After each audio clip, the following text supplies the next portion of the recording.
DCS has just celebrated its 30th anniversary in 2024, and on the lead up to that I was very conscious that what had got us here may not necessarily get us there in terms of the future.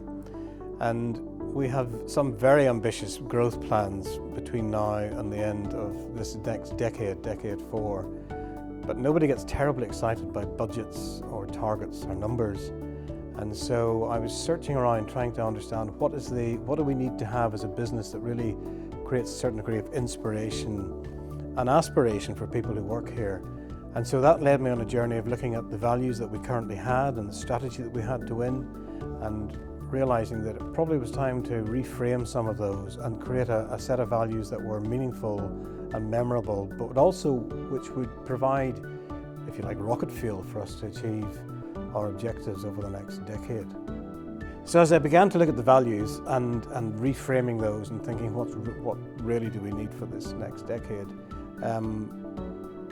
my brain had so many things circulating around and sort of clashing into it that I wasn't quite sure where to go next. And as quite often happens, by accident rather than design, I was speaking to a friend and they recommended Oxford Character Project to me. And so I found myself looking online at Oxford Character Project, and within seconds of looking online at the website, there was an epiphany, absolutely a moment of great truth, because it suddenly occurred to me that we can have the world's best strategy, which we've always had. We can try and aim for the world's best culture, but actually, unless we have the right characters in the business, none of that's going to work. And so the fact that Oxford Character had proven through research clearly that when you have a character-led business, that it leads to the sort of environment and culture that allows you to flourish and prosper, became a very compelling moment for me.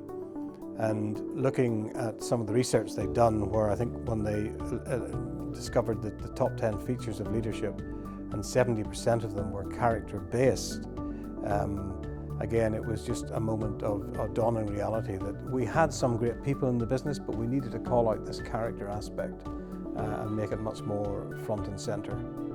So at the Oxford Character Project, we focus on the character qualities that make for good leadership across a wide range of organisations. We think about the intellectual qualities of character, intellectual virtues, and the virtues of action and behaviour, the moral virtues that make for good leadership. It's been terrific to be here at DCS, where leading with character is a key and core value of the business. So I think one of the things that was vitally important to me was, how do we create wise leaders at DCS? We live in an age where there's more information than ever before, there's more data than ever before. But I was struck by what T.S. Eliot said, which is, where is the wisdom that we have lost in knowledge, and where is the knowledge that we've lost in information? And it caused me to think, how do we create wise leaders who can take all of the data and all of the insight and all of the knowledge that is out there, but behave and act in such a way and deliver that in such a way which is a benefit not only to themselves and to this company, but to those that we serve and to those that we sell to. And so creating a sense of wise leadership and leaders with good character really has been the prime mover in all of this for me. Michael, you've identified lead with character as a core value of the business as you think about the journey ahead. I'm really interested what that means for you specifically here at DCS, and how you think leading with character is going to be so important to be driving your organisational performance, but the prosperity of your business as well and the communities that you serve. We have been, as I mentioned, we're 31 years old now, so for 31 years we've grown successively every year. And so on one level we have a successful business, we employ 500 people, revenues of 400 million. We have big aspirations for the next decade. And so, as I said, having a plan to achieve those was obviously at the heart of all that I was thinking about. And it became very clear to me that to achieve those, we have a 30-acre site, we have lots of warehouse space, we have lots of offices, but the human capital, the people who live and run this business are what will get us from here to there. And my mind and heart was leading me to a place where I thought, I need to understand what is the secret key to the door here. And so when I came across Oxford Character Project and the very compelling evidence around people of characters, in other words, hard work, integrity, honesty, when these virtues or features of leadership are brought to the fore, the evidence is there from your research to prove that actually that creates an environment where people work hard, where they're motivated, and where they deliver. And so, to me, I would say that we have come to a place where we very definitely would say we lead with character. We expect people to be competent, obviously, but character trumps competence. So we're looking for character, commitment, and competence. And having worked in environments in the past, Ed, where competence trumped character and where there's been a high level of toxicity in organisations, I was very keen to make sure that we inverted that and put character as number one. As we think about character at the Oxford Character Project, we're thinking about the human excellences that can drive personal flourishing, can drive organisational performance, that are particularly important in leadership contexts. We're thinking about the qualities of mind that can really unlock and augment decision making and strategic thinking. We're thinking about the interpersonal qualities, justice, for example, that can enable people to work together really well within organisations, but to engage with stakeholders beyond the organisation. Also, we're thinking about the qualities like courage that can enable effective opportunities and to be taken really well. The creativity, the curiosity that you need to foster if there's to be growth and agility. How are you thinking about some of these aspects of character? Where do you think character could really unlock the business here at DCS? I think it's very interesting because character, what I've learned from your research is not just on the whole character subject, but some of the research you did around Gen Zs and millennials. You know, we have a big business made up of lots of different age groups, and managing lots of different age groups is obviously a challenge in the 21st century. And so what became very clear was that those younger generations are looking to the older generations, if you like, to lead with character, which means that they want to see role models who will lead with honesty, integrity, who will be open, who will coach, who will develop. And the reality is that as I look to the next 10 years and think about succession, I needed to make sure that we had a plan where those younger people would be represented well. So we've stopped using terms like young leaders here, and we talk about leaders in the business regardless of age. And what was very clear to me was that if we were going to keep and recruit and train those sort of people, retain those people, we needed to have an environment where they felt that they were being developed and they could look to exemplars or role models and say they lead with character, and therefore I'm happy to grow in my career here. And I think then once you have an environment where everybody gets to play and everybody gets to feel that they're part of a winning team, that fosters innovation. That fosters creativity. I can't sit in this office and give a diktat to say be creative or be innovative. But what we can do is create the culture where people, because they feel valued and because they are led by people that they consider to be of good character, will feel free to be innovative and free to be creative and free to express themselves.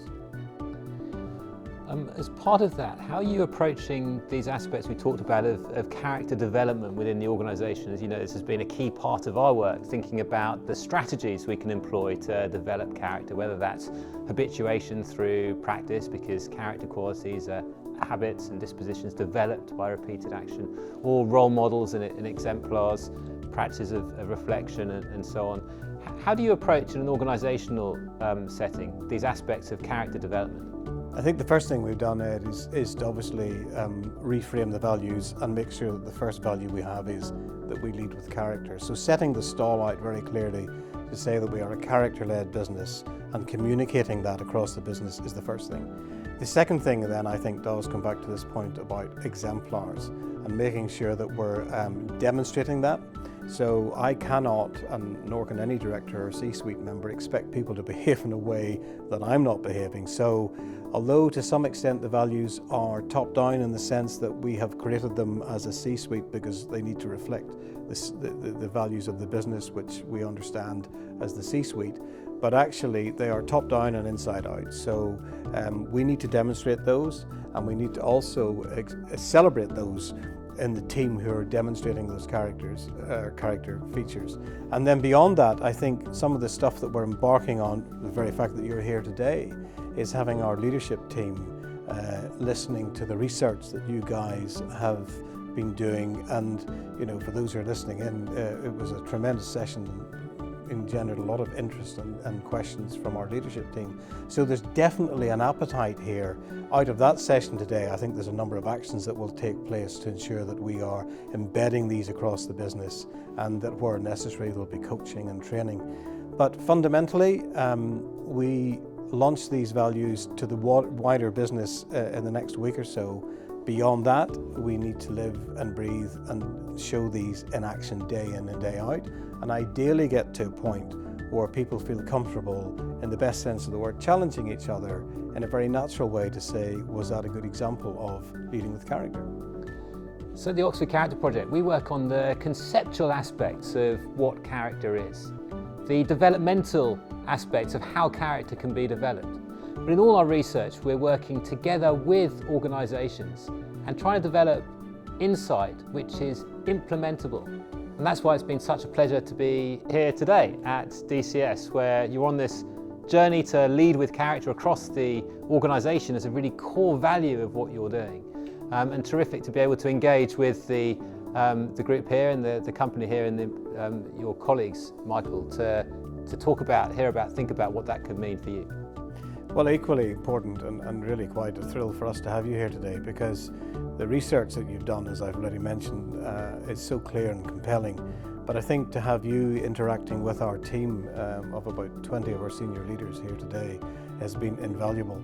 And it's worth also saying, and of course you know this, that research is one thing, but when research comes out of Oxford, that in itself is just hugely beneficial. So I would commend to anybody that hasn't actually engaged with you or seen some of the research to get online and look at the Oxford Character Project and get in touch with Ed and the team, because it is truly transformational.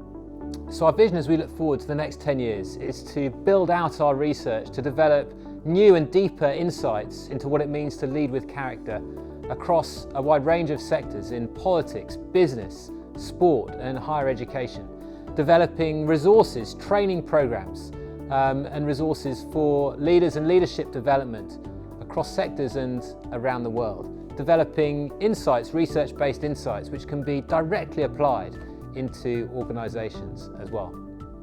So we have obviously grown successfully every year for 30 years, but I'm acutely aware that we live in a world which is slightly more volatile and has a lot more complexity and ambiguity than it ever had before. Some people say we live in a grey zone. So how do we grow and develop in that? Because in as much as there's a lot of challenge out there, and this country has a lot of challenges for private enterprise, costs of doing business are very steep, electricity and energy costs are very high. How can we grow and mitigate some of those challenges? And how do we take advantage of the opportunity that actually there's more available to us than we've ever seen before? So if we take that concept of we grow, which has been at the heart of DCS for 30 years, we're pivoting that and we're saying we grow, so we grow our people, but we also grow and we help people prosper. So the whole prosperity angle is around how do we help our staff prosper, not just in terms of what they're paid and what they earn, but in their whole being. And how do they have a career at DCS that is meaningful, that they enjoy, that they can develop? How do we help our customers grow and prosper? And critically, how do we help our partners that we represent grow and prosper? So those twin pillars of growth and prosperity are vitally important to us. And the bit that links that, as far as I'm concerned now, is this character. And Oxford Character Project has genuinely been a huge part of helping us on this journey. So as you celebrate 10 years, and we celebrate 30 years, let's come back at the end of this next decade and see where we got to.